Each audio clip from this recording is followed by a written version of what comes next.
Zdravo, ja sam Dragan, u muzičkom i rap svetu poznatiji kao Lemmy G.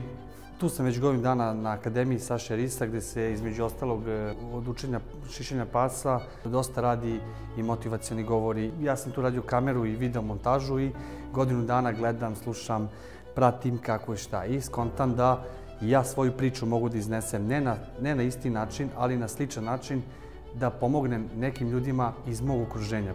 Tako da mi je dosta ova Akademija Saše Risa pomogla da posle godinu dana prosto krenem drugačije da razmišljam. Poenta je da se nadogradiš, poenta je da shvatiš i da učiš na svojim greškama, ali boga mi i na tuđim greškama. Da koriste nekim klincima koji još nisu prošli te stvari i koji su sad trenutno na raskrsnici puteva i biraju gde će skrenuti. Znači, jako je bitno da izaberete pravi put. Promena dolazi isključivo odricanjem. Stojanje u mestu je isto toliko opasno koliko i hodanje unazad. Morate prvenstveno promeniti okruženje. Jednostavno, stojite godinama i kažete, ma dobro, to je život, šta, kako bude, neka bude, bit će bolje, valjda. Nikad neće biti bolje. Morate da promenite okruženje, morate da promenite prijatelje.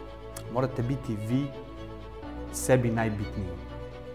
Tek tada će se promeniti i vaše okruženje, i vaša porodica, i vaši prijatelji. Ako ste napredovali u životu, napredovali ste jer vam je neko pomogao, neko je verovao u vas. Ima mnogo talentovanih ljudi, talentovane dece, ali u okruženju kakvom smo mi, niko ne veruje nikome. Niko vam ne pruža ruku. Promena nastaje radom na sebi, morate imati fokus, morate imati cilj. Morate se fokusirati na cilj. Jako je bitan izlazak iz komfortne zone, non stop, konstantan rad na sebi, konstantna motivacija sebe i drugoga. Poenta je priče da sebi menjate život i morate shvatiti da u našem svetu, gde je ego veliki kao kineski zid, da preskočite taj ego i taj kineski zid i da kažete nekom hvala što me menjaš, hvala ti što me inspirišeš.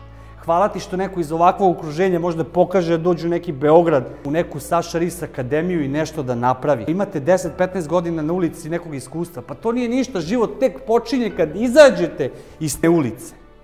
Znači, pravi život počinje kad izađete iz te svoje male gajbe i izađete u tu mračnu šumu koje se toliko godina plašite da uđete. A iz te šume, iza te šume u stvari, vas čekaju prilike. Kad ćete imati porodicu? Kad ćete imati dobar posao? Kad ćete nešto napraviti u životu?